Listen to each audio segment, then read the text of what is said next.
الحمد لله رب العالمين صلى الله وسلم وبارك على نبينا محمد وعلى آله وصحبه أجمعين وأشهد أن لا إله إلا الله وحده لا شريك له وأشهد أن محمدا عبد الله ورسوله صلى الله عليه وسلم أما بعد فهذه الليلة ليلة الثالث من شهر صفر عام 1437 من هجرة النبي صلى الله عليه وسلم ونحن في المجلس الرابع والثلاثين من كتاب فقه الأدعية والأذكار لمؤلفه الشيخ عبد الرزاق ابن عبد المحسن البدر المدرس في المسجد النبوي في مدينة رسول الله صلى الله عليه وسلم. Nous sommes le 14 novembre 2015 et ceci sera, Inch'Allah, le 34e cours de l'étude de ce livre bénéfique, la compréhension des invocations et rappels du cheikh, enseignant dans la mosquée du prophète sallallahu alayhi wa sallam, le dénommé Abdul Razaq al-Badr, hafidahullah. Nous nous sommes arrêtés sur les invocations à dire pour le mariage, avant le mariage, ce que le marié dit quand il rencontre son épouse, ce que l'homme dit quand il s'approche de son épouse pour les rapports. Et maintenant, nous passons à un autre chapitre, Bab Ma yuqalu inda al-ghadab, ce qu'il faut dire lors de la colère. Wal-ghadab ta'rifunahu, la colère, vous savez tous ce que c'est. الغضب من الخصال الذميمة والخلال المشينة التي نهى عنها الإسلام وحذر منها أشد التحذير وهو غليان دم القلب وازدياد خفقانه طلبا لدفع المؤذي عند خشية وقوعه أو طلبا للانتقام ممن يحصل منه الأذى بعد وقوعه وينشأ عن ذلك كثير من الأفعال المحرمة كالقتل والضرب وأنواع الظلم والعدوان وكثير من الأقوال المحرمة كالقذف والسب والفحش والبذاء وكالأيمان التي لا يجوز التزامها شرعا وكتطليق الزوجة ونحو ذلك من الأمور التي لا تعقب إلا الندم مما يدل أوضح دلالة على أن الغضب جماع الشر ومفتاح أبوابه. Le cheikh commence en parlant de la colère et en disant que la colère dans l'islam est quelque chose de mauvais. C'est un mauvais comportement que de se laisser emporter par sa colère. Pour cela, le prophète sallallahu alayhi wa sallam nous a mis en garde contre la colère. Et il découle de la colère des mauvaises paroles, des mauvais comportements, des choses qui très souvent sont regrettées après. Celui qui se met en colère et qui se laisse emporter par sa colère, wa alaykum assalam, va faire des choses qu'après il va regretter. Et ceci dans la plupart des cas. Et aujourd'hui, il y a des gens qui se vantent d'avoir cette caractéristique. Ils sont contents, ils disent, moi je suis quelqu'un de nerveux. Et des fois, ils apparentent cela à un pays. Tel pays, ce sont des gens nerveux, ils se mettent vite en colère. Tel village, tel endroit. Mais ceci n'est pas aimé d'Allah, subhanahu wa ta'ala, ce n'est pas une bonne chose. Al-insanu la yaftakhiru bi kawni qawmihi yaghdabu sari'an. Bal hadhihi, yani, خصلة ذميمة. C'est une caractéristique qui est détestée par Allah, de laquelle vont découler beaucoup de choses.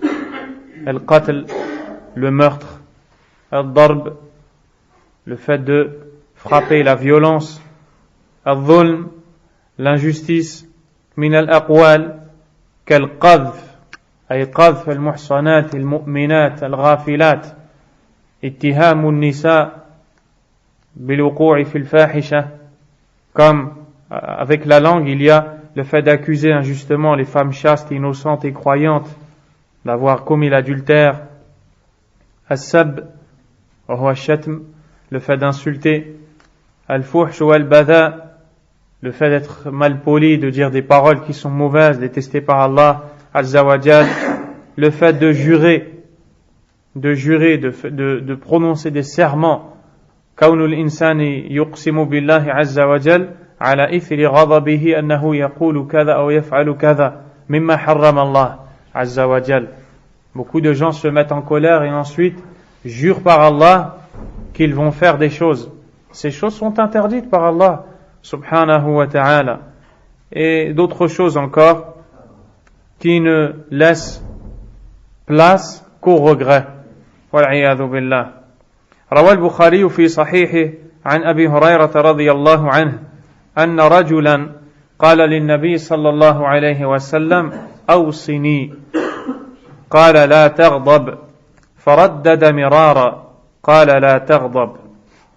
L'imam al-Bukhari rapporte qu'un homme est venu voir le prophète sallallahu alayhi wa sallam et lui a dit Awsini min al-wasiyya, c'est-à-dire donne-moi une injonction, donne-moi une recommandation. Al-wasiyya, c'est une parole avec laquelle tu appelles quelqu'un à faire un bien et tu interdis quelqu'un à faire le mal. C'est ce qu'on appelle al-wasiyya. L'homme a demandé au prophète sallallahu alayhi wa sallam, car c'est le meilleur conseiller. Le prophète sallallahu alayhi wa sallam lui a dit La taghdab, ne te mets pas en colère, ne t'énerve pas. L'homme a continué et a dit Awsini, conseille-moi, donne-moi une injonction. Le prophète sallallahu alayhi wa sallam a dit La taghdab, ne te mets pas en colère. L'homme lui a réitéré Awsini, conseille-moi. Le prophète sallallahu alayhi wa sallam lui a dit ne t'énerve pas. Le Cheikh Abdul Razak hafidhahullah explique ce hadith et dit que l'homme الرجل هذا طلب من النبي صلى الله عليه وسلم وصية وجيزة, lui a demandé une injonction, un conseil, une recommandation résumée. تجمع الخير حتى يحفظها ويعمل بها إذا عاد بها إلى قومه. L'homme lui a demandé des petites paroles qu'il puisse comprendre facilement et mettre en pratique une fois de retour vers les siens. Le prophète sallallahu alayhi wa sallam lui a dit la taghdab, ne t'énerve pas. قال وفي هذا دلالة على أن الغضب جماع الشر ومفتاحه وأن التحرز منه جماع الخير. Le cheikh nous dit que dans ce hadith, de ce hadith, on comprend que la colère est la clé qui ouvre la porte au mal. Car en réalité, le mal, il commence souvent par la colère. Tu te mets en colère, tu t'énerves, ensuite tu vas dire des paroles mauvaises. Si tu es en face d'une personne, tu vas peut-être te rapprocher de la personne. Ensuite, tu vas peut-être être amené à lever la main. La personne va se défendre. Vous allez vous battre. Quand vous allez vous battre, peut-être il va y avoir du sang qui va couler. Ou peut-être pas. Mais vous allez vous séparer. Vous allez vous détester. Les deux familles vont se détester. Peut-être que des gens dans la famille vont se battre. Peut-être que les voisins ne vont plus se parler. Peut-être que les cousins ne vont plus se parler. Et toutes ces choses-là, à la base, c'est une chose. Al-ghadab, la colère. At-taharruzu minhu jima'ul khayr. Se préserver de la colère réunit tout le bien. Même si tu es énervé, des fois pour des choses, te retenir, te contenir est bien meilleur que de te laisser faire et de te lâcher avec ton nafs, avec ton âme qui te demande de te mettre en colère. وفي مسند الإمام أحمد من حديث الزهري عن حميد بن عبد الرحمن عن رجل من أصحاب النبي صلى الله عليه وسلم قال قلت يا رسول الله أوصني قال لا تغضب قال الرجل ففكرت حين قال النبي صلى الله عليه وسلم ما قال فإذا الغضب يجمع الشر كله. L'imam Ahmed rapporte qu'un homme est allé voir le prophète sallallahu alayhi wa sallam et lui a demandé une recommandation. Le prophète sallallahu alayhi wa sallam lui a dit: ne t'énerve pas. Une fois de retour, l'homme a réfléchi sur cette parole. La tardab. Je lui ai demandé un conseil, une recommandation, et il m'a dit 2 mots. La tardab. Ne te mets pas en colère. J'ai réfléchi à ces paroles et j'ai vu que la colère amène le mal, que la colère réunit tout le mal. وقد جاء عن السلف رحمهم الله نقول عديدة في التحذير من الغضب وبيان نتائجه وعواقبه الوخيمة. يقول جعفر بن محمد رحمه الله الغضب مفتاح كل شر. Les pieux prédécesseurs ont beaucoup de paroles dans lesquelles ils décrivent la colère comme étant un mal. Ici, celui-ci nous dit la colère est la clé de tous les maux. وقيل لعبد الله بن المبارك رحمه الله اجمع لنا حسن الخلق في كلمة. Un homme est allé voir Abdullah ibn al-Mubarak وهو من العلماء الجبال. Abdullah ibn al-Mubarak fait partie des grands savants de la communauté parmi les premiers. من السلف الصالح. Ils ont été le voir et lui ont dit فسر لنا حسن الخلق في كلمة أعطينا كلمة نفهم بها ما هو حسن الخلق. Ils lui ont dit explique-nous ce qu'est le bon comportement dans une parole. فقال ترك الغضب. Délaisser la colère. Ici, l'imam Ibn Mubarak rahimahullah nous montre que celui qui délaisse la colère va avoir husn al-khuluq, va avoir le bon comportement, car très souvent le mauvais comportement de la personne est dû à sa colère. كثيرا وغالبا سوء الخلق عند الإنسان بسبب سرعة غضبه. Surtout ceux qui se mettent en colère rapidement. Ils vont dire des paroles que plus tard ils vont regretter. Mais comme on dit, les savants, ta langue, quand elle est dans ta bouche et que tu n'as pas encore parlé avec cette langue, elle est comme emprisonnée, elle est en prison. Mais dès que tu parles et tu dis cette parole, c'est toi qui es emprisonné par ta langue. Donc soit tu la gardes en prison, ou soit tu tombes dans sa prison. Et la langue, elle fait beaucoup de mal.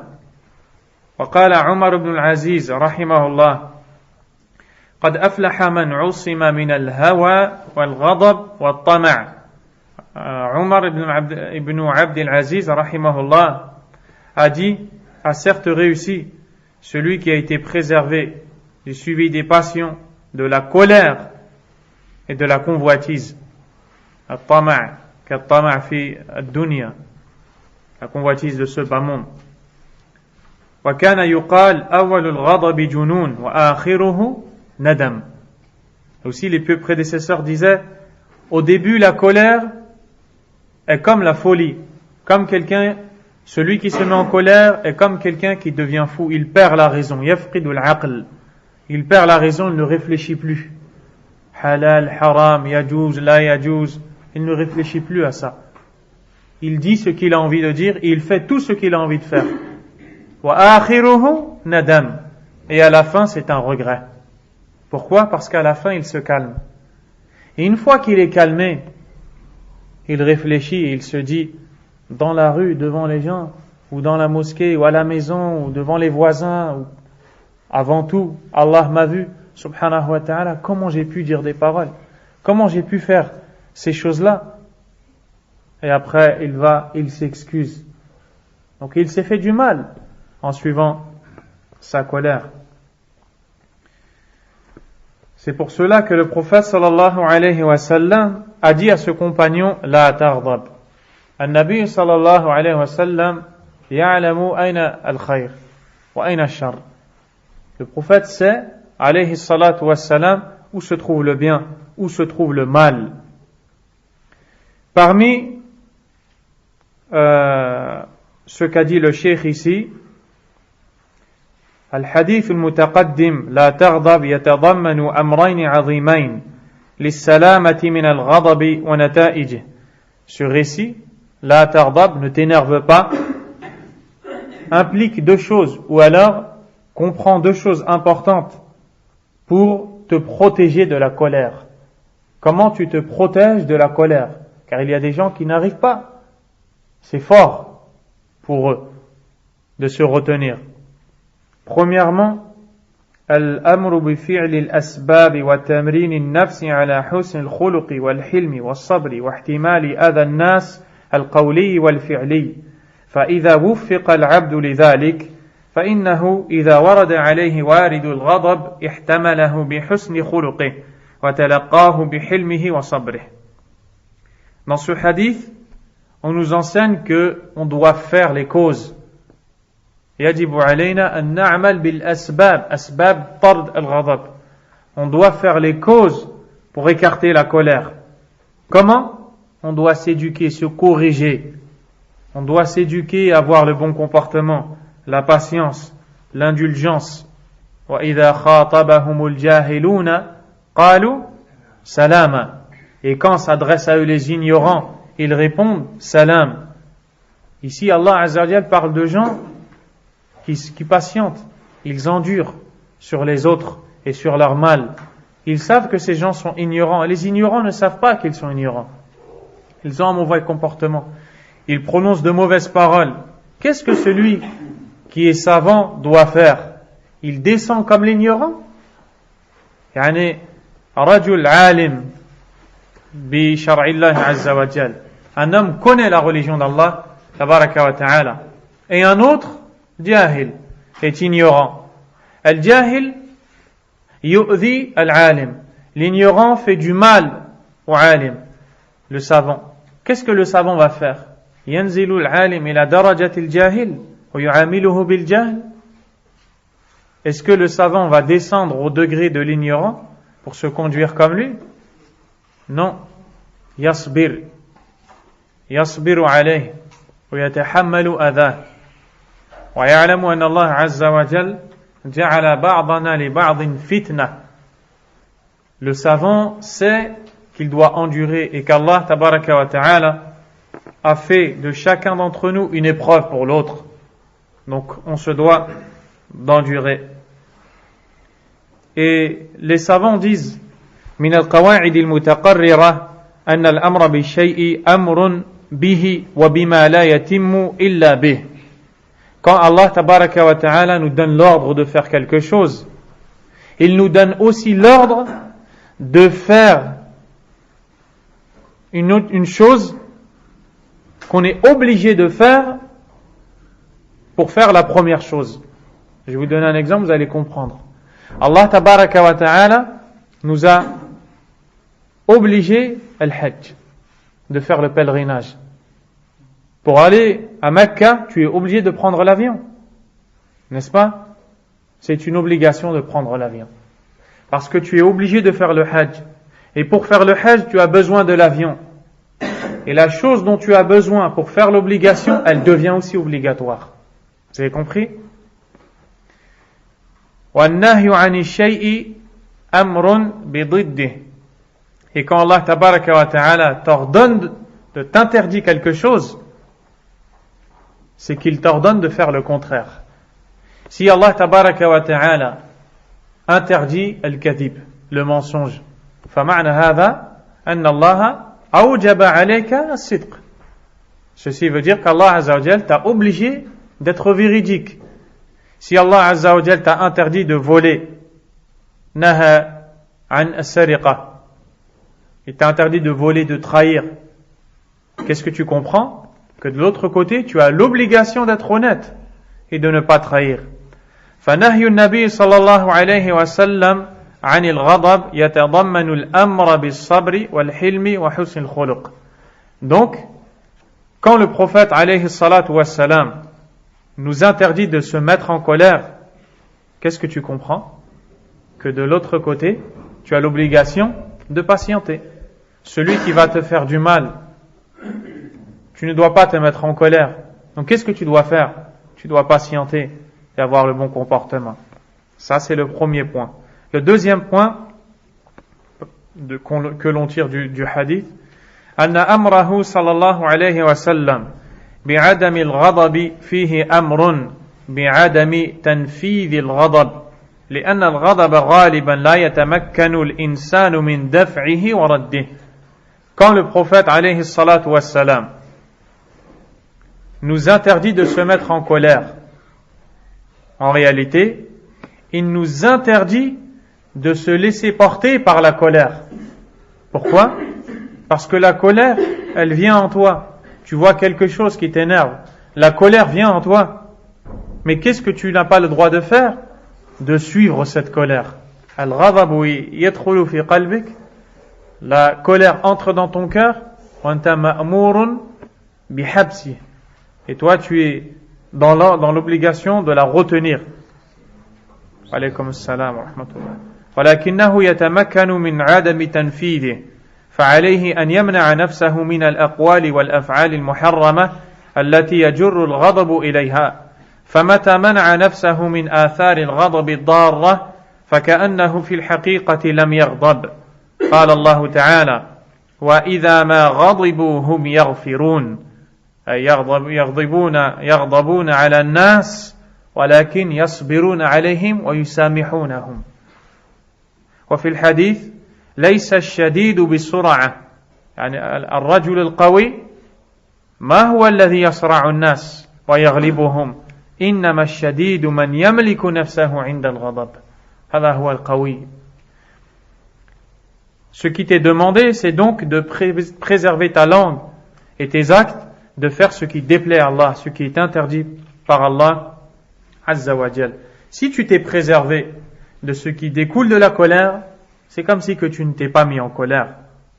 Et Allah Tabaraka wa Ta'ala dans Surat Ash-Shura, la consultation, le verset 37, a parlé de gens qui se mettent en colère. On leur fait du mal. Ils se mettent en colère, mais ils pardonnent. وَإِذَا مَا غَضِبُوا هُمْ يَغْفِرُونَ. Ils excusent. Et dans le hadith, le prophète alayhi salatu wassalam a dit لَيْسَ الشَّدِيدُ بِالسُّرَعَةِ. C'est-à-dire, l'homme fort n'est pas celui qui arrive à vaincre les gens. Le véritable fort qui a al-shidda, al-quwwa, la force, qui est capable d'avoir cette chose-là, ce n'est pas celui qui attrape les gens et qui les jette par terre, qui frappe les gens et qui arrive à battre tout le monde. Non. Le vrai fort est celui qui se contient quand il est en colère. Et ça, c'est la vraie force. C'est pour ça qu'en réalité, في الحقيقة الذي يغضب بسرعة هو ضعيف. En réalité, celui qui se met en colère rapidement est quelqu'un qui est faible. Car tu vois des gens des fois qui se mettent en colère pour tout. Adna saghira wa kabira yaghdab. La moindre chose, petite, grande, importante, moins importante, il se laisse emporter, il se met en colère. Pour rien. Des fois, il y a des gens, pour rien. Aucun sabab. Tu marches à côté de la personne, il n'est pas content, il s'énerve. Si tu as le malheur de lui répondre, il s'énerve encore plus. Il insulte, il parle mal, il fait des choses mauvaises. Hada dhaif. Une telle personne n'est que très faible, en réalité. Le vrai fort, c'est celui qui, quand il est en colère, il se contient. Yatafakkar, ou yufakkir. Il réfléchit, il se dit, je vais faire quelque chose qu'Allah n'aime pas, subhanahu wa ta'ala. Alors il se préserve. C'est pour ça que le prophète sallallahu alayhi wa sallam nous a ordonné de faire les causes pour se préserver de la colère. Parmi ces causes, al-isti'adha min ash-shaytan ar-rajim, min asbab daf' al-ghadab. Parmi ceux qui repoussent la colère, la parole a'udhu billahi min ash-shaytan ar-rajim. L'imam al-Bukhari et Muslim rapporte عن سليمان بن سرد رضي الله عنه قال استب رجلان أي سب أحد الآخر ورد الآخر على الأول عند النبي صلى الله عليه وسلم ونحن عنده جلوس. Le compagnon dit, deux hommes se sont insultés devant le prophète sallallahu alayhi wa sallam, alors que nous étions assis. Les compagnons ont vu deux hommes qui étaient en train de s'insulter. Ils étaient en train de se disputer. وَأَحَدُهُمَا يَسُبُّ صَاحِبَهُ مُغْضَبًا قَدْ احْمَرَّ وَجْهُهُ. Et l'un de ces deux hommes avait le visage rouge tellement qu'il était en colère et il insultait l'autre. فقال النبي صلى الله عليه وسلم. Attention, quand vous entendez insulter, ne croyez pas chez les sahaba que ce sont les paroles que les gens disent maintenant. Pour eux, insulter, c'est pas du tout ce que vous entendez maintenant. Mais ils se mettent en colère et ils disent des paroles qui à cause de leur colère. Mais ce n'est pas les mots d'aujourd'hui. Pas du tout. Les sahaba radiyallahu anhum ne sont pas comme ça. فقال النبي صلى الله عليه وسلم إني لأعلم كلمة لو قالها لذهب عنه ما يجد لو قال أعوذ بالله من الشيطان الرجيم. Le prophète sallallahu alayhi wa sallam a dit, je connais une parole. S'il avait dit cette parole, ce qu'il ressent comme colère, c'est-à-dire, serait parti. Si seulement il avait dit, أعوذ بالله من الشيطان الرجيم. فقالوا للرجل ألا تسمع ما يقول النبي صلى الله عليه وسلم قال إني لست بمجنون. Puis quelqu'un a dit à cet homme, n'as-tu pas entendu ce qu'a dit le prophète sallallahu alayhi wa sallam? Et l'homme a répondu, je ne suis pas fou. وفي الحديث دلالة على أن الغضب من نزغ الشيطان وأن من حصل له الغضب ينبغي له أن يستعيذ بالله منه. Dans ce hadith, on apprend que la colère provient du diable. Et celui qui se met en colère doit dire A'udhu billahi minash shaitanir rajim. On le voit aussi dans la parole d'Allah Azza wa Jal, Surat al-A'raf, Wa imma yanzaghannaka minash shaitani nazghun fasta'idh billah, innahu sami'un alim. Donc, dans ce verset, Allah tabaraka wa ta'ala nous dit que lorsque vient du diable, dans le sens rapproché, tu peux m'apporter la traduction du Coran, que lorsque tu es tenté par le diable à faire quelque chose de mauvais, tu dois dire A'udhu billahi minash shaitanir rajim. ثم إن الشيطان أعاذنا الله منه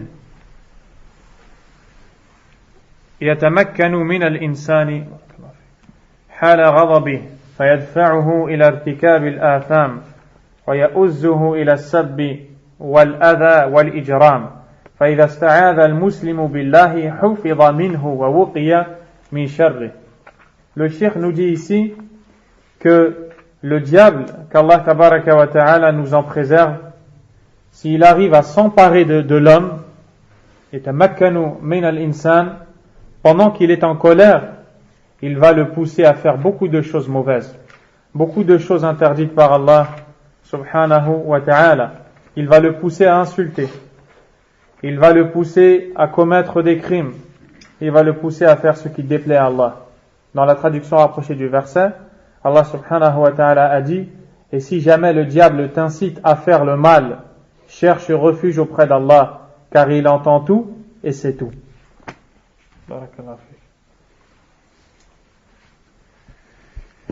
fik. Ensuite, le cheikh continue et dit, parmi les choses que le prophète alayhi salatu wa salam nous a enseignées contre la colère, ما روى الإمام أحمد من حديث عبد الله بن عباس رضي الله عنهما عن النبي صلى الله عليه وسلم أنه قال إذا غضب أحدكم فليسكت قالها ثلاثا قال هذا الكلام 3 مرات. Le prophète sallallahu alayhi wa sallam a dit 3 fois, quand l'un d'entre vous se met en colère, qu'il se taise. Anzur al-hikma, regarde la sagesse. Qu'il se taise. La première chose que tu fais, si tu sais que tu es en colère, tu es énervé, la première chose que tu fais, tais-toi. Pourquoi? Parce qu'à partir de maintenant, ce qui va sortir, tu ne vas pas le mesurer. Tu ne vas pas regarder si c'est mauvais, si c'est bon. Et plus tu vas parler, plus tu vas te mettre en colère. نسأل الله أن يحفظنا من الغضب. Comme le cheikh ici dit, فإن الغالب على كلامه التعدي والإساءة. Car très souvent, celui qui se met en colère va dépasser les limites. فمن الخير له أن يكف عن الكلام حال الغضب. C'est meilleur pour lui de se taire s'il est énervé. Parce que sinon, il va dire des choses que lui-même va regretter plus tard. وَإِذَا سَكَنَ اتَّزَنَ كَلَامُهُ وَحَسُنَ حَدِيثُهُ. Et s'il se calme, il attend de se calmer, il ne parle pas, il va voir que dans ses paroles, il va réfléchir. Il va voir qu'il va réfléchir. ومن الدعوات النبوية المباركة قول النبي صلى الله عليه وسلم في دعائه وأسألك كلمة الحق في الغضب والرضا. Et le prophète alayhi الصلاة والسلام demandait à Allah tabaraka wa ta'ala de l'aider à dire la vérité quand il est en colère et quand il est satisfait, content ou énervé. Tout le temps dire al-haq. Donc s'il demande ça, ça veut bien dire que quand tu es en colère, tu peux dire des choses qui ne sont pas haq, qui ne sont pas des choses bonnes chez Allah subhanahu wa ta'ala. Aussi, il y a d'autres choses pour repousser la colère. Si tu te mets en colère, روى الإمام أحمد وأبو داود وغيرهما من حديث أبي ذر رضي الله عنه أن النبي صلى الله عليه وسلم قال إذا غضب أحدكم وهو قائم واقف وهو يغضب فليجلس يقعد فإن ذهب عنه الغضب وإلا فليضطجع. Le prophète sallallahu alayhi wa sallam dit, si l'un d'entre vous se met en colère alors qu'il est debout, qu'il s'assoie. Si la colère disparaît, c'est ce qui est voulu. Et si la colère ne disparaît pas, alors qu'il s'allonge. Alayhi salatu wassalam. Le cheikh dit, وَذَلِكَ أَنَّ الْغَضْبَانِ إِنْ بَقِيَ قَائِمًا حَالَ غَضَبِهِ فَإِنَّهُ سَيَكُونُ قَرِيبًا مِمَّنْ أَغْضَبَهُ مُتَهَيِّئًا لِلِانْتِقَامِ مِنْهُ. Car quand tu es en colère, si tu es debout en face de la personne qui t'a mis en colère et qui t'a énervé, tu es proche de la personne. Alaykoum salam. Tu peux tendre la main, lever ta main, tu peux frapper, tu peux faire des choses. Mais si tu t'assois, tu seras moins proche de la personne, tu seras un peu plus loin de la personne. Et si tu restes en colère alors que tu es assis et que tu t'allonges, la personne elle est encore plus loin que toi. Et plus tu es près de la personne, plus le shaitan te dit vas-y, frappe. Et ça on le voit dans la rue, on connaît. Et هذا من الشيطان والعياذ بالله. Allah يحفظنا من الشيطان الرجيم. Donc le musulman doit faire attention à se préserver de la colère. هل معنى هذا أن الإنسان لا يغضب مطلقا؟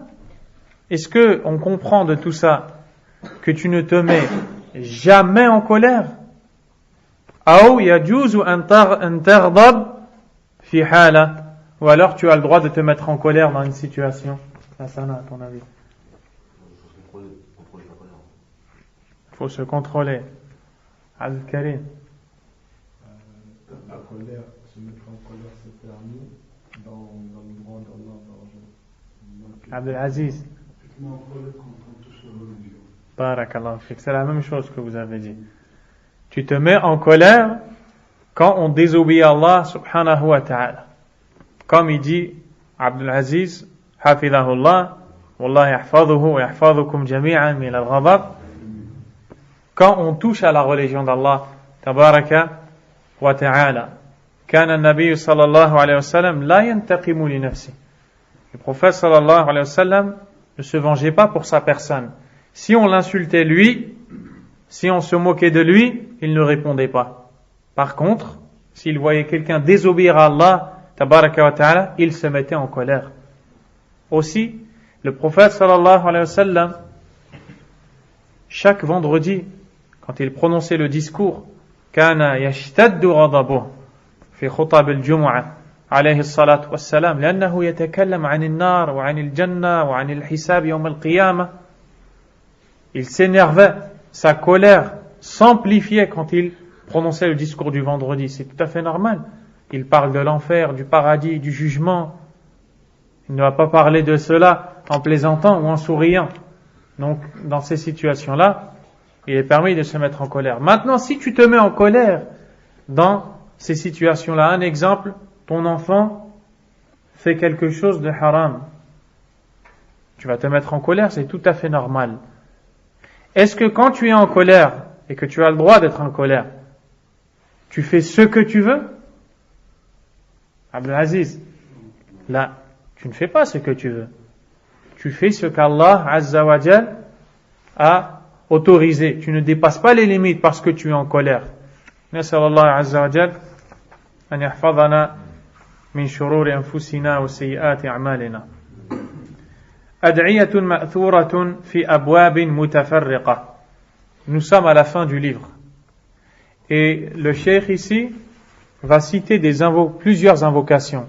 تكلم عن أذكار الصباح والمساء، أذكار أدبار الصلوات، تكلم عن أذكار وأدعية كثيرة جدا. الآن أدعية عامة متفرقة.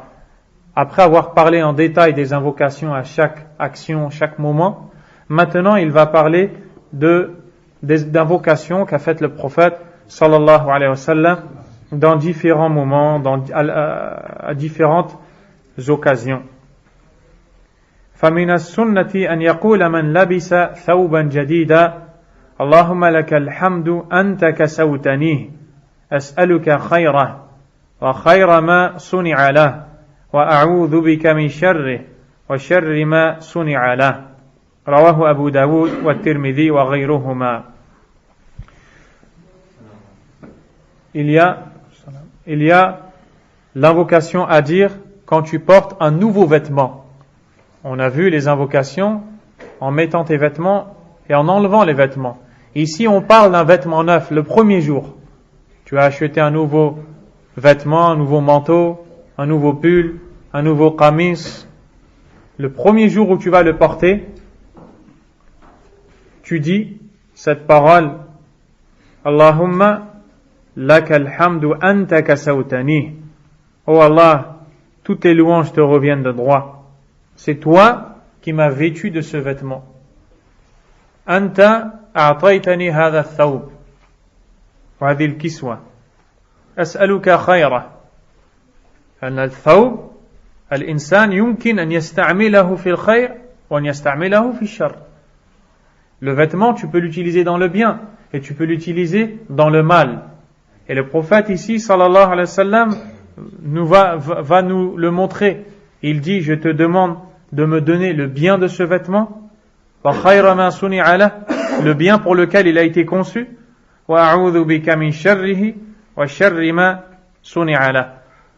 et que tu me protèges de son mal et du mal pour lequel il a été conçu. Comment du mal dans un vêtement? Naam. Vous voyez pas des gens dans la rue qui mettent des vêtements interdits par Allah tabaraka wa ta'ala, et avec ces vêtements ils appellent les gens au haram et ils font des choses qui sont interdites.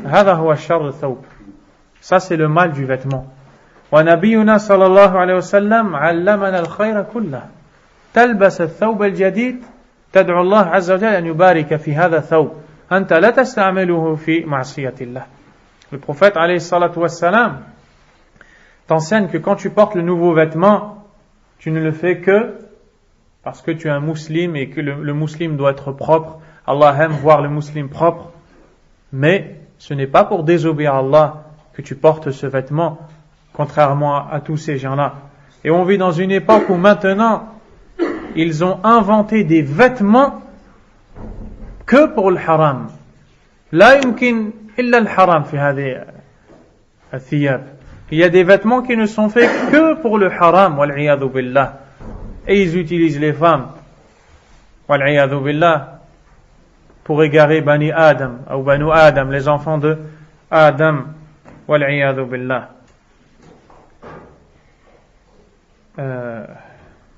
Donc, vous avez compris tout cela. Aussi, alladhi yalbasu ath-thawb يتكبر به على الناس ويقول أنا أجمل من فلان عندي المال أنا. Ça aussi, ça fait partie du mal du vêtement. Il porte un beau vêtement pour marcher devant les gens et dire regardez moi comment je suis habillé, vous n'avez pas d'argent. Moi je suis le fils de Fulan, ana ibn Fulan, عندي بيت كذا ومال كذا, j'ai tel argent, j'ai telle maison. Ceci c'est interdit par Allah subhanahu wa ta'ala. Allah tabaraka wa ta'ala a dit Ya bani Adam قد أنزلنا عليكم لباسا يواري سوآتكم وريشا ولباس التقوى ذلك خير ذلك من آيات الله لعلهم يذكرون. ذكر الله عز وجل اللباس الظاهر الثياب واللباس الباطن الذي هو خير منها هو تقوى الله تبارك وتعالى. Dans le verset, Allah Azza wa Jal, dans le sens rapproché, nous dit ô enfants d'Adam, nous avons fait descendre pour vous des vêtements, c'est-à-dire des vêtements pour vous couvrir. Allah nous a donné les vêtements, subhanahu wa ta'ala. وَلِبَاسُ التَّقْوَى ذَلِكَ خَيْرٌ. Et le vêtement de la piété, l'obéissance à Allah, Azza wa Jal, voici ce qui est meilleur. Allah a parlé de deux vêtements ici, subhanahu wa ta'ala. Le vêtement du corps et le vêtement du cœur. Et le meilleur vêtement, c'est le vêtement du cœur. Et quel est le vêtement du cœur? Taqwallahi subhanahu wa ta'ala. Ça veut dire que tu peux voir quelqu'un qui est propre, qui est bien habillé, qui a une belle apparence, mais son cœur est mauvais. Et le fait d'avoir porté des beaux vêtements ne change rien chez Allah pour cette personne. Et ce qu'il faut, c'est libas ou taqwa, le vêtement de la piété. ويستحب للمسلم إذا رأى على صاحبه ثوبا جديدا أن يقول. Maintenant, si tu vois ton frère avec un nouveau vêtement, qu'est-ce que tu dois dire? Tubli wa yukhlifu Allahu ta'ala. Tubli wa yukhlifu Allahu ta'ala. C'est-à-dire, use ce vêtement. Porte-le, use-le. Allah t'en donnera un autre. Subhanahu wa ta'ala. C'est comme si que tu vois ton frère avec un nouveau vêtement et tu lui dis Masha'Allah, utilise ce vêtement, profite, prends la ni'ma, le bienfait d'Allah. Et quand ce vêtement va se déchirer, quand ce vêtement va s'user, Allah t'en donne un autre. Bi'idhnillah. Et ceci dans un hadith. وقد جاء نحوه مرفوعا من حديث أم خالد بنت خالد بن سعيد بن العاص رضي الله عنها. Donc ceci est rapporté par l'imam al-Bukhari. ومن السنة أن يقول المسلم لمن صنع إليه معروفا. Maintenant, on parle de la dua que tu dis à quelqu'un qui te rend un service. Il t'aide, il te fait du bien, il t'apporte le khayr, il te donne quelque chose, il est à ton service. Qu'est-ce que tu fais? أن تقول له جزاك الله خيرا. روى الترمذي عن أسامة بن زيد رضي الله عنهما قال قال رسول الله صلى الله عليه وسلم من صنع إليه معروف فقال لفاعله جزاك الله خيرا فقد أبلغ في الثناء. Le prophète alayhi salatu wassalam nous dit celui à qui on a fait du bien, quelqu'un qui a reçu du bien, فقال لفاعله, et qui a dit à la personne qui lui a fait du bien جزاك الله خيرا, qu'Allah te rétribue en bien, qu'Allah te donne la récompense pour le bien que tu m'as fait. Tu m'as fait du bien, qu'Allah te donne le bien. Subhanahu wa ta'ala. فَقَدْ أَبْلَغَ فِي الثَّنَاءِ. C'est-à-dire que,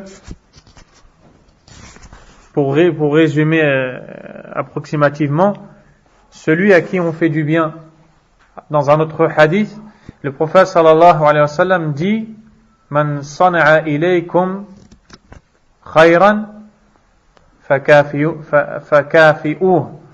Si quelqu'un vous fait du bien, rétribuez-le en conséquence. Il t'a fait du bien, toi aussi fais-lui du bien. Il ne faut pas juste prendre le bien et jamais le rendre. Il te rend un service, rends-lui un service. Il te donne quelque chose, rends-lui quelque chose. C'est un khayr et ça fait partie de la sunna. Pourquoi? déjà parce que c'est l'islam, yad'u ila hadha, c'est l'islam qui appelle à ça, de s'échanger le bien, wa ta'awanu 'ala al-birri wa taqwa, entraidez-vous dans le bien et la piété, et aussi pour que tu ne sentes pas comme quelqu'un qui a une dette. Il t'a fait un bien, il te fait souvent du bien et toi tu ne lui fais jamais rien. Tu vas sentir en toi que tu es endetté. Alors que s'il te fait un bien, tu lui donnes un bien, on est quitte. Alaykoum salam. Tu m'as fait un bien, je t'ai fait un bien aussi. Mais si tu ne peux pas le rétribuer, il t'a donné quelque chose, tu n'as rien à lui donner. Qu'est-ce que tu fais? C'est à ce moment-là que tu lui dis Jazakallahu khayran.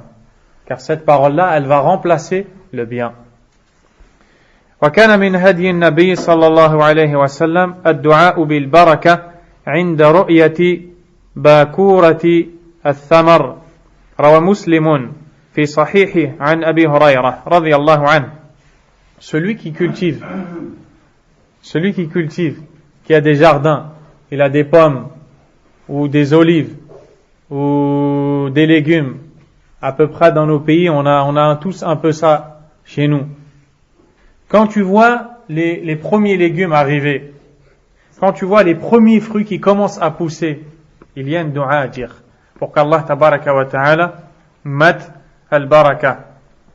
قال كان الناس إذا رأوا أول الثمر جاءوا به إلى النبي صلى الله عليه وسلم. Quand les gens voyaient les premiers fruits qui commençaient à arriver, par exemple là, dans notre pays, c'est la saison de tamr. Tamr, les dattes.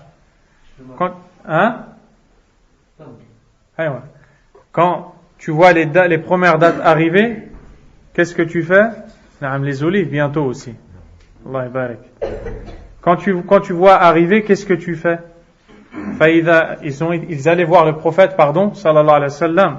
Faïda akhadahu Rasulullah alayhi salatu wassalam, le prophète alayhi salatu wassalam prenait ses premiers fruits et disait قال اللهم بارك لنا في ثمرنا وبارك لنا في مدينتنا وبارك لنا في صاعنا وبارك لنا في مدنا اللهم إن إبراهيم عبدك وخليلك ونبيك وإني عبدك ونبيك وإنه دعاك لمكة وإني أدعوك للمدينة بمثل ما دعاك لمكة ومثله معه قال ثم يدعو أصغر وليد له فيعطيه ذلك الثمر. Le prophète sallallahu alayhi wa sallam prenait ses premiers fruits et faisait cette dua. Donc c'est bon de la faire, de dire Allahumma barik lana fi thamarina Allah wa barik lana fi madinatina. Oh Allah, bénis nos fruits, mets la baraka, la bénédiction dans nos fruits, et mets la baraka dans notre ville, dans notre village, où il y a ces arbres qui poussent et ces plantes. Wa barik lana fi sa'ina wa barik lana fi muddina. Et bénis ce qu'on appelle le sa' et le mudd. Ce sont des unités de mesure, comme le kilo, comme par exemple le sa', c'est une unité, c'est quelque chose où tu mets un poids d'une nourriture. Un sa', si tu mets du riz dedans, tu vas sortir avec à peu près un peu moins de 3 kilos. C'est ce que tu donnes jour de Eid al-Fitr. Ensuite, il a fait les invocations où il demande à Allah Azza wa Jal, tout comme Ibrahim a demandé à Allah de bénir Mecca, de bénir Al-Madina. Ensuite, il prenait ses premiers fruits et il appelait le plus petit enfant qui était né et lui offrait ses premiers fruits. Donc, quand tu as des premiers fruits, dis Allahumma barik lana fi thamarina, wa barik lana fi madinatina, wa barik lana fi sa'ina, wa barik lana fi muddina. Et ainsi, Allah Azza wa Jal mettra la baraka si tu les vends dans ton commerce, bi'idhnillahi ta'ala. Si tu les manges, ils seront bons, incha'Allah, il n'y aura pas de maladie et beaucoup de khair. Wa min as-sunnati إذا كان عند الإنسان شيء وخاف عليه من العين ذكر الله والدعاء والاستعاذة. Aussi, il fait partie de la sunna, quand tu vois quelque chose que tu aimes et tu crains que cette chose soit touchée par al-ayn. Al-ayn haq, ta'lamoun hadha. Le mauvais œil, al-ayn, haq. كما قال النبي صلى الله عليه وسلم بل قال العين تدخل الرجل القبر والجمل القدر. Le mauvais œil fait rentrer l'homme dans sa tombe et fait rentrer le chameau dans la marmite. Qu'est-ce que ça veut dire le chameau dans la marmite? Al-insan yanzur ila al-jamal wa yu'jibuh. L'homme regarde le chameau et le chameau lui plaît. La yaqul barakallahu fihi fatusibuhu al-ayn fayamrad فيأخذه صاحبه يذبحه قبل أن يموت حتى يأكله فيطبخه في القدر بسبب العين. Le prophète sallallahu alayhi wa sallam dit que le mauvais œil fait rentrer le chameau dans la marmite. Pourquoi? Quelqu'un regarde le chameau est beau, il ne dit pas barakallah. Le chameau tombe malade à cause du mauvais œil. Quand il est tombé malade, son maître se dit, si je le laisse, il va mourir. Et s'il meurt, je n'ai plus rien à faire. Alors autant que je le sacrifie maintenant et je le mange. Et il le met dans la marmite pour le cuisiner. À cause de quoi? À cause du mauvais œil. Allahu Akbar. قال الله تعالى ولولا إذ دخلت جنتك قلت ما شاء الله لا قوة إلا بالله. Allah dans Surat Al-Kahf nous parle de ces deux hommes qui avaient les jardins. Et il y en a un d'entre eux qui est rentré dans son jardin, il a vu les plantations, les arbres, les légumes, les fruits. Il n'a pas dit Ma sha'Allah la quwwata illa billah, que ces choses-là viennent d'Allah et que c'est grâce à Allah. Qu'est-ce qui s'est passé? Allah Azza wa Jal lui a tout fait disparaître. Et le lendemain, celui qui était avec lui a dit si seulement tu avais dit Ma sha'Allah la quwwata illa billah. Et c'est pour cela que certains savants, comme Ibn Kathir, comme Ibn Taymiyyah, rahimahullah, disent que ceci fait partie des du'a. Quand tu vois quelque chose qui est beau, de dire Ma sha'Allah la quwwata illa billah. Al-awlad, sayyara, al-dar, al-mal, al-sihha, jaruk, ton voisin, ton argent, ta santé. Tu vois quelque chose, tu dis Ma sha'Allah la quwwata illa billah, barakallah. Tu demandes à Allah la baraka. وعن سهل بن حنيف عن النبي صلى الله عليه وسلم إذا رأى أحدكم ما يعجبه في نفسه أو ماله فليبرك عليه أي فليقول بارك الله فإن العين حق. Le prophète sallallahu alayhi wa sallam a dit si quelqu'un d'entre vous voit sur lui-même ou dans son argent quelque chose qu'il aime, qu'il dise Allahumma barik, car le mauvais œil est une vérité sur lui-même, hatta fi nafsik, même sur toi-même tu peux te faire l'ayn wal iyadhu billah. Donc il faut faire attention à toutes ces choses-là. وعن أبي سعيد الخدري رضي الله عنه قال كان رسول الله صلى الله عليه وسلم يتعوذ من الجان وعين الإنسان حتى نزلت المعوذتان فلما نزلتا أخذ بهما وترك ما سواهما. Avant que Surat Al-Falaq et Surat An-Nas ne soient révélées par Allah, le prophète sallallahu alayhi wa sallam faisait dua pour qu'Allah le protège des shayatines, des djinns, et de min al-ayn, ayn al-insan, de l'œil de l'homme, jusqu'à ce qu'Allah a révélé Surat Al-Falaq et Surat An-Nas. Qu'est-ce que le prophète a fait, alayhi salatu wassalam? Il a récité le Falaq et le Nas pour protéger de l'œil. Famina sunnah, fait partie de la sunna de réciter ces surahs. C'est pour ça que tu les récites par exemple avant de dormir, le matin, après les prières. En plus, la plupart des gens connaissent ces surahs. Wa dinullahi sahl, qul huwallahu ahad, qul a'udhu bi rabbil falaq, qul a'udhu bi rabbin nas, wa rabbuka yahfazuk, subhanahu wa ta'ala. Et on voit donc l'importance, la très très grande importance de ces sourates. Et le cheikh a dit La yastaghni anhuma ahad as-suratayn. Personne ne peut se passer de ces deux sourates. Tout le monde en a besoin, al-falaq wa al-nas. Wa anna lahuma ta'thiran khassan fi daf'i al-janni was-sihri wal-'ayn wa sa'iri ash-shurur. Ces deux sourates, al-falaq wa al-nas, elles ont un impact pour repousser les djinns, pour repousser la sorcellerie, pour repousser le mauvais œil, pour repousser beaucoup de maux. Donc le musulman, on a besoin. ومن السنة أن يقول المسلم إذا رأى أحدا من أهل البلاء. Qu'est-ce que tu dois dire maintenant? Une autre dua, une autre invocation que tu dis quand tu vois quelqu'un qui est éprouvé, mubtala bil faqr, bil marad, mu'waj, mishiyatuhu mu'wajja, mu'aq, a'ma, marid. Tu vois quelqu'un qui est éprouvé, paralysé, décapité, il n'a pas de main, son visage est déformé. Alayka an tahmad Allah azza wa jal. Tu dois remercier Allah qu'il t'a protégé, qu'il t'a préservé de ça. Tu n'aimerais pas être comme lui. Et ceci fait partie de la sunna. Dans le hadith, روى الإمام الترمذي عن أبي هريرة رضي الله عنه قال قال رسول الله صلى الله عليه وسلم من رأى مبتلى فقال الحمد لله الذي عافاني مما ابتلاك به وفضلني على كثير ممن خلق تفضيلا لم يصبه ذلك البلاء الله أكبر. Le prophète sallallahu alayhi wa sallam a dit, celui qui voit une personne éprouvée, tu vois une personne qui est éprouvée par la maladie, par beaucoup de choses, elle est dans un grand problème.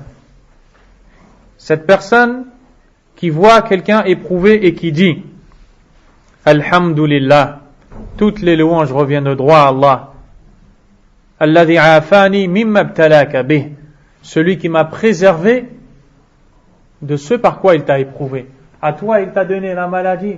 Wallahu hakim, la yadlimu al-ibad, subhanahu wa ta'ala. Allah est sage, il ne fait d'injustice à personne.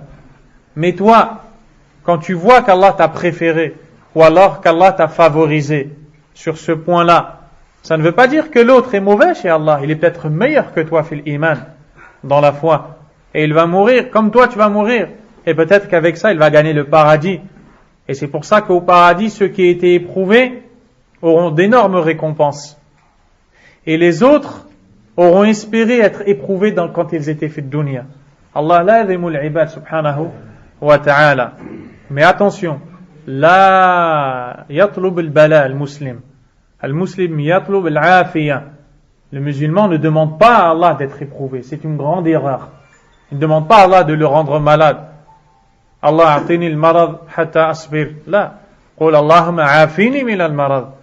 هذا من السفه والجهل الكبير. De demander à Allah de l'éprouver, c'est quelque chose d'idiot et de stupide. Donc, وَفَضَّلَنِي عَلَى كَثِيرٍ مِمَّنْ خَلَقَ تَفْضِيلًا. Celui, Allah qui m'a préféré à beaucoup de gens, خَلَقَ النَّاسِ, Allah Azza wa Jal, كَثِيرًا, a créé beaucoup de gens. Et dans tous ces gens-là, moi, il m'a épargné, il m'a protégé. لَمْ يُصِبْهُ ذَلِكَ الْبَلَى. Non seulement quand tu dis ça, tu as remercié Allah, et en plus, Allah tabaraka wa ta'ala va te protéger de ce bala, de cette épreuve-là que tu as vue. Quelqu'un qui marche et qui avance paralysé sur le fauteuil, ou aveugle, ou autre, tu dis cette invocation sincèrement pour Allah, Allah t'en protège, bi'idhnillahi tabaraka wa ta'ala. وَلْيَحْذَرِ الْمُسْلِمُ مِنَ الشَّمَاتَةِ بِأَهْلِ الْبَلَاءِ فإنه لا يأمن أن يبتليه الله بما ابتلاهم به. يقول إبراهيم النخعي رحمه الله إني لا أرى الشيء أكرهه فما يمنعني أن أتكلم فيه إلا مخافة أن أبتلى بمثله. Et le musulman doit faire attention. Il ne doit pas se sentir protégé d'être touché par al-bala, par l'épreuve. Lui, il a été touché parce qu'il mérite. Moi, je suis bien. Comme si tu ne vas jamais tomber malade, que tu ne vas jamais être pauvre. Et il y a beaucoup de gens comme ça. Et qu'est-ce qui se passe après? Ces gens-là, ils tombent tous malades. Parce qu'Allah Azza wa Jal n'a pas vu lam yara fi qulubihim ash-shukr. Il n'a pas vu ash-shukr. Bal ra'a fihim al-ghurur. Il a vu qu'en réalité, ils sont trompés. Ils croient qu'ils sont meilleurs que les autres. Ils croient qu'ils méritent. Ils croient. Et nous, on ne doit pas faire ça. Quand tu vois quelqu'un qui est touché par une maladie, par un problème, tu dois demander à Allah Azza wa Jal de te protéger de cette maladie. Tu dois avoir peur d'être touché par cette chose-là. Parmi les du'as de la sunna, quand tu rencontres ton frère, le frère que tu aimes en Allah Azza wa Jal, أن تقول لأخيك المسلم إني أحبك في الله, que tu dises à ton frère, je t'aime en Allah. وأنا أطبقها الآن فأقول والله إني أحبكم في الله عز وجل. نسأل الله أن يجمعنا على طاعته في الدنيا وأن يرزقنا لا إله إلا الله قبل الموت وأن يغفر لنا جميعا ذنوبنا ويدخلنا الجنة. الله على كل شيء قدير. اللهم استجب لنا يا رب العالمين. De dire à ton frère que tu l'aimes en Allah subhanahu wa ta'ala. L'imam Abu Daoud rapporte de Anas ibn Malik radiyallahu anhu qu'un homme est venu voir, qu'un homme était avec le prophète sallallahu alayhi wa sallam. فمر به رجل, quand un homme est passé près de lui. فقال يا رسول الله إني لأحب هذا. L'homme a dit يا رسول الله والله je l'aime celui-là là-bas. فقال له النبي صلى الله عليه وسلم أعلمته أخبرته قلت له. Le prophète عليه الصلاة والسلام lui dit tu l'as informé? قال لا. L'homme lui a dit non. قال أعلمه. Le prophète عليه الصلاة والسلام lui dit informe-le. قال فلحقه. Il est parti le rejoindre. فقال إني أحبك في الله. Et lui a dit je t'aime pour Allah. ما معنى أحبك في الله? Je t'aime pour Allah. Qu'est-ce que cela veut dire? أنت مؤمن تقول لا إله إلا الله إيماننا واحد كتابنا واحد نبينا واحد نجتمع في هذا. أحبك لأن الله يحب دينك إيمانك إسلامك سنة رسولك عليه الصلاة والسلام. Qu'est-ce que ça veut dire je t'aime pour Allah? Tu aimes cette personne parce qu'elle obéit à Allah. Tu aimes cette personne parce qu'elle est pieuse, parce qu'elle est croyante, parce qu'elle est vertueuse. Et plus la personne obéit à Allah, plus tu l'aimes. C'est pour ça qu'un Rasoul sallallahu alayhi wa sallam ahabbu nas ilayk doit être celui que tu aimes le plus. لأنه أكثر الناس إيمانا بالله وطاعة له, car il est celui qui obéit plus à Allah que tout le monde عليه الصلاة والسلام. فقال أحبك الذي أحببتني له تحبني في الله الله يحبك. Et l'homme lui répond qu'Allah t'aime comme tu m'as aimé. Également, parmi les du'as de la sunna que le musulman invoque Allah subhanahu wa ta'ala, أن تسأل الله عز وجل من فضله عندما تسمع صوت الديكة الدجاجة الديك عندما تسمع صوته تدعو الله تبارك وتعالى. Fait partie de la sunna quand tu entends la voix du coq. روى البخاري رحمه الله et Muslim عن أبي هريرة رضي الله عنه أن النبي صلى الله عليه وسلم قال إذا سمعتم صياح الديكة فاسألوا الله من فضله. Quand vous entendez le bruit du coq, la voix du coq, demandez à Allah min fadli, de sa grâce. فإنها رأت ملكا. Pourquoi? Parce que quand le coq fait sortir ce son de son bec, il a vu un ange. وإذا سمعتم نهيق الحمار فتعوذوا بالله من الشيطان فإنه رأى شيطانا. Et quand vous entendez l'âne sortir le son de sa gueule, quand vous entendez l'âne sortir le son, wa alaykum salam wa rahmatullahi wa barakatuh, dites a'udhu billahi minash shaytanir rajim.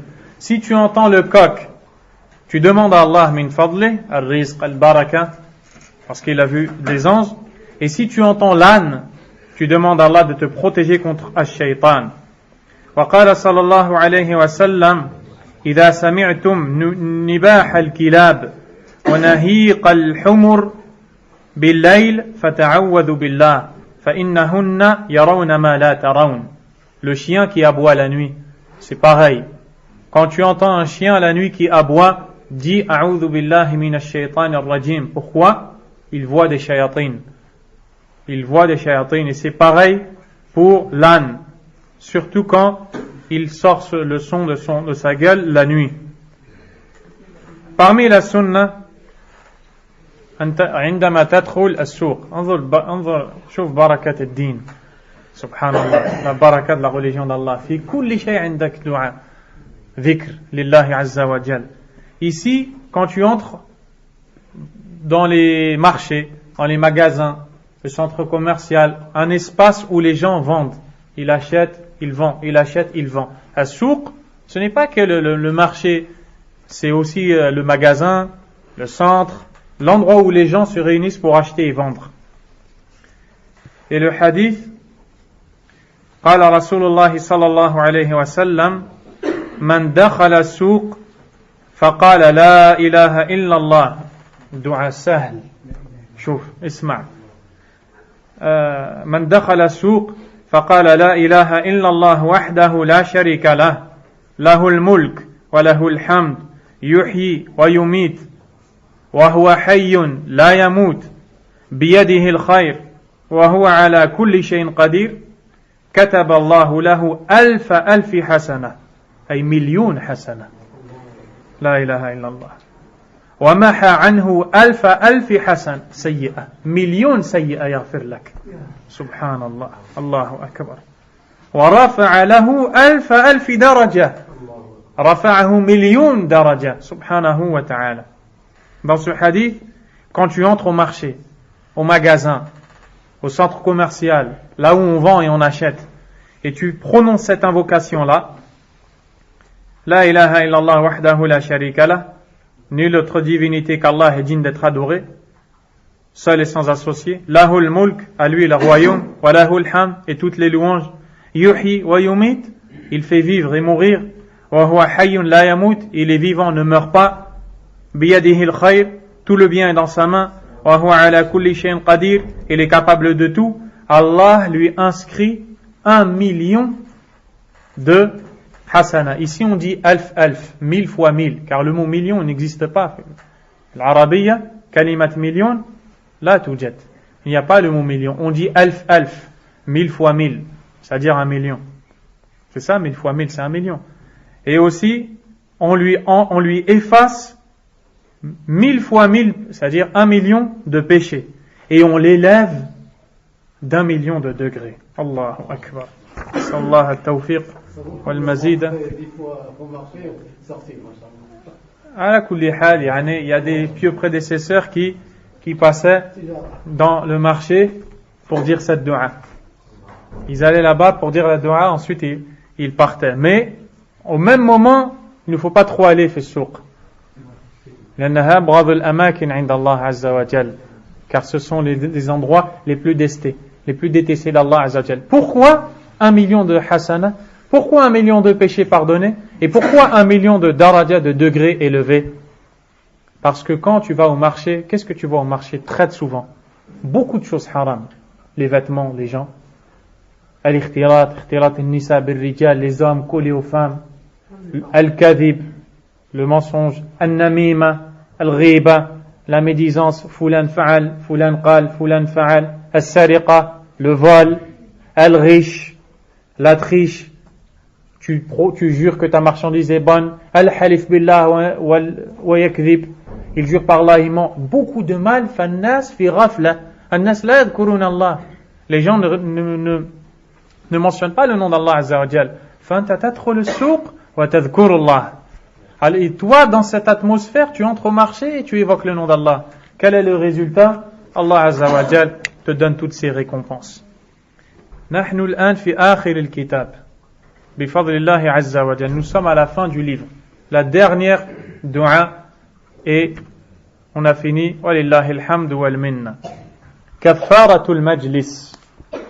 كفارة المجلس. المسلم, le musulman, quand il a terminé une assise, vous avez l'habitude d'entendre dans le dars سبحانك اللهم وبحمدك أشهد أن لا إله إلا أنت أستغفرك وأتوب إليك, n'est-ce pas? هذا كفارة المجلس. C'est ce qu'on appelle l'expiation de l'assise. C'est-à-dire que dans cette assise, tu as fait des erreurs, peut-être que tu as dit des choses, tu t'es trompé, tu as transgressé, tu as dépassé des limites. Quand tu vas finir l'assise, tu prononces ces paroles et Allah t'efface les erreurs que tu as commises pendant cette assise. Et surtout dans les assises des gens, il y a beaucoup de mal. Namim, al-ghiba, al-kadhib, le mensonge, la médisance, parler sur les gens. Quand tu termines ton assise, tu as besoin de demander pardon à Allah subhanahu wa ta'ala. قال الله تعالى ما يلفظ من قول إلا لديه رقيب عتيد. Dans le sens rapproché du verset, à chaque fois que tu dis une parole, il y a 2 anges qui sont là. Ils sont là, ils sont prêts à écrire tout ce que tu vas dire. فمن الخير للمسلم أن يحفظ مجالسه. Le musulman, il doit faire attention à ses assises. Quand il s'assoit avec les gens, quand il va chez les gens, quand il marche avec les gens, qu'est-ce qu'il dit avec sa langue? ويجتهد في عمارتها بذكر الله تعالى. Il doit faire des efforts pour évoquer le nom d'Allah dans les assises. Les savants ont dit ذكر الناس داء وذكر الله دواء. Parler des gens est une maladie, parler d'Allah est une guérison. Abu Daoud a rapporté selon Abu Huraira radiyallahu ta'ala anhu قال رسول الله صلى الله عليه وسلم ما من قوم يقومون من مجلس لا يذكرون الله فيه إلا قاموا عن مثل جيفة حمار وكان لهم حسرة والعياذ بالله. Le prophète ici sallallahu alayhi wa sallam dit qu'à chaque fois que des gens s'assoient entre eux, quand ils se séparent, ils ont fini, ils ont passé des heures, s'ils se séparent sans avoir prononcé le nom d'Allah, il n'y a pas de dhikr, il n'y a pas de rappel dans هذا المجلس, dans cette assise. لا يذكرون الله فلان فلان وفلان, un tel et un tel. C'est comme si qu'ils étaient à côté du cadavre d'un âne, un âne qui est mort. Pourquoi le prophète dit ça, alayhi salatu wassalam? Pour te montrer la gravité. Vous regardez là, ici, tous autant que nous sommes. Imaginez-vous qu'il y avait un âne mort depuis quelques jours au milieu dans la mosquée. Vous allez patienter, vous allez rester? Vous allez rester, vous allez sortir, vous allez nettoyer. C'est pas possible de rester. Vous allez sentir une odeur qui est forte, une odeur qui est mauvaise. On ne peut pas patienter. Les gens qui font des assises où ils n'évoquent pas le nom d'Allah Azza wa Jal, et pour certains c'est toute la nuit, des fois pendant des heures, c'est comme si qu'ils ont passé des heures à côté d'un âne mort. Ils ont fait quelque chose de mauvais.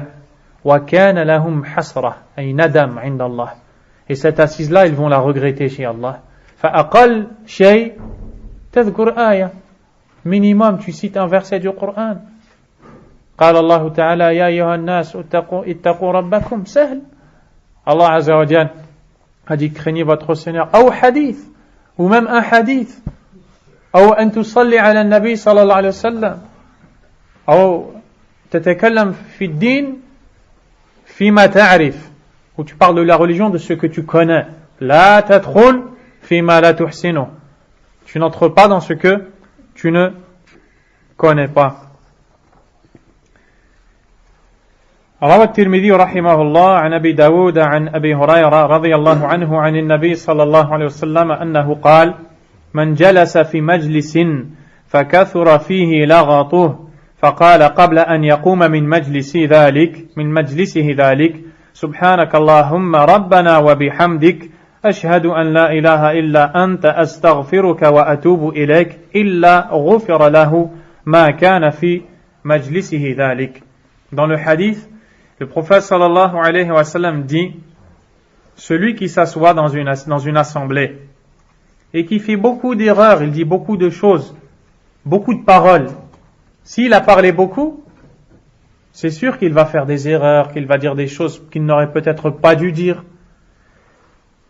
Et s'il dit avant de quitter cette assemblée, Subhanakallahumma rabbana wa bihamdik, ashhadu an la ilaha illa ant, astaghfiruka wa atubu ilayk, il demande le pardon d'Allah, subhanahu wa ta'ala, Allah lui pardonnera tout ce qu'il a commis comme faute pendant cette assise. Aussi, la parole Subhanakallahumma wa bihamdik ashhadu an la ilaha illa ant astaghfiruka wa atubu ilayk. C'est à peu près la même, sauf que dans la première il y a un ajout سبحانك اللهم ربنا وبحمدك وفي الثانية سبحانك اللهم وبحمدك. Les deux sont bonnes. Donc tu demandes le pardon d'Allah subhanahu wa ta'ala. Aussi l'imam An-Nasa'i a rapporté de Aïcha radiyallahu anha que le messager d'Allah sallallahu alayhi wa sallam disait quand il s'asseyait dans une assise ou alors qu'il priait takallama bi kalimat, il disait quelques mots. سألته عائشة عن الكلمات فقال, Aïcha lui a dit qu'est-ce que tu dis ya Rasulallah? Le prophète sallallahu alayhi wa sallam lui a dit إن تكلم بخير كان طابعا عليهن إلى يوم القيامة. Quand tu prononces ces paroles-là à la fin, si ce que tu as dit dans cette assise était quelque chose de bon, alors ces paroles seront comme un cachet, un tampon pour valider le bien que tu as fait. وإن تكلم بغير ذلك أي بشر كان كفارة له. Et si ce que tu as dit était mauvais, Allah te pardonne. Si tu as dit des bonnes paroles avec cette parole-là, subhanakallahumma wa bihamdik, Allah te valide tes paroles. Et si tu as dit des choses mauvaises, Allah te pardonne, subhanahu wa ta'ala. Inna kathiran minan nasi تضيع مجالسهم في اللغط واللهو وما لا فائدة فيه وفي الوقت نفسه يحرمون أنفسهم من هذا الخير العظيم. Le cheikh dit qu'il y a beaucoup de gens qui dans les assises perdent leur temps, disent des mauvaises paroles et en même temps ils se privent de ce khayr immense. Salam. Et ceci c'est en rapport avec la parole d'Allah Azza wa Jal. وَسَبِّحْ بِحَمْدِ رَبِّكَ حِينَ تَقُومْ. بعض العلماء, certains savants ont dit أي حين تقوم من المجلس. Et proclame la gloire de ton Seigneur quand tu te lèves. Certains savants ont expliqué ce verset, c'est-à-dire quand tu te lèves d'une assise. Prononce ces paroles-là. Parmi les invocations,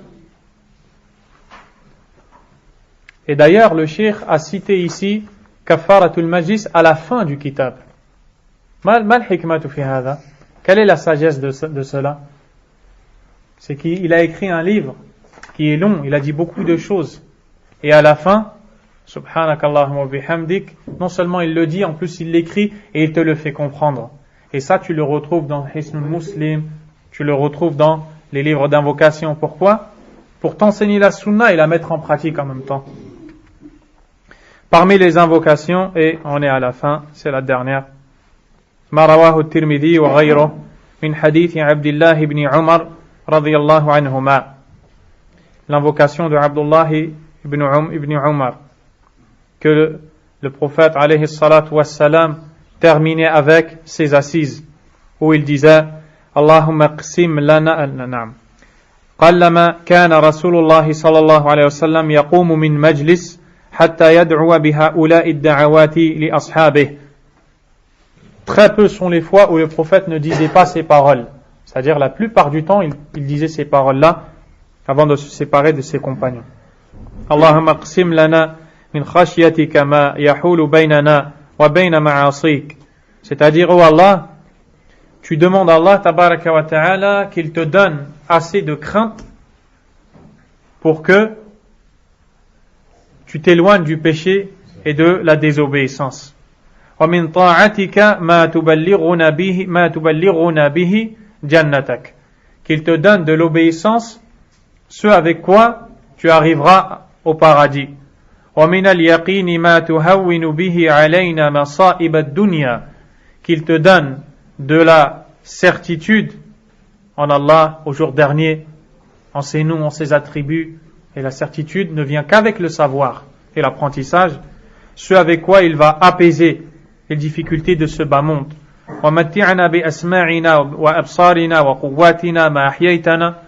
Et fais-nous jouir de notre vue, de notre ouïe, c'est-à-dire le fait d'écouter, de notre force, tant que tu nous laisses en vie.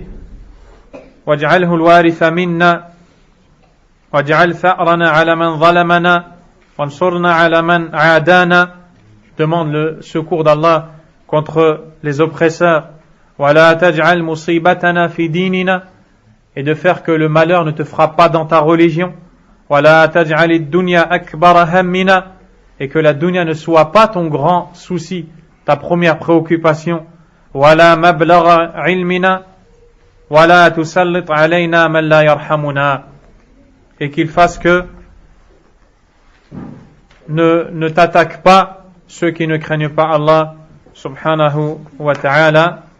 بهذا نكون قد ختمنا هذه السلسلة من شرح الأدعية والأذكار. ما قلنا فيه من صواب فمن الله عز وجل وحده لا شريك له بتوفيق منه وعون وببركته، وما أخطأنا فيه فنستغفره ونتوب إليه. اللهم نسألك الجنة وما قرب إليها من قول وعمل، ونعوذ بك من النار وما قرب إليها من قول وعمل. اللهم تقبل منا هذه الأعمال وادخلنا بها جنتك، وارفع بها درجاتنا، وتب علينا واستر عيوبنا، ويسر أمورنا، وأصلح باطننا كما أصلحت ظاهرنا. اللهم أصلح لنا ديننا الذي هو عصمة أمرنا، وأصلح لنا دنيانا التي فيها معاشنا، وأصلح لنا آخرتنا التي إليها معادنا، واجعل الحياة زيادة لنا في كل خير، والموت راحة لنا من كل شر. ربنا لا تزغ قلوبنا بعد إذ هديتنا، وهب لنا من لدنك رحمة إنك أنت الوهاب. ربنا ظلمنا أنفسنا وإن لم تغفر لنا وترحمنا لنكونن من الخاسرين. سبحانك اللهم وبحمدك أشهد أن لا إله إلا أنت أستغفرك وأتوب إليك. وصلى الله وسلم وبارك على نبينا محمد وعلى آله وصحبه أجمعين.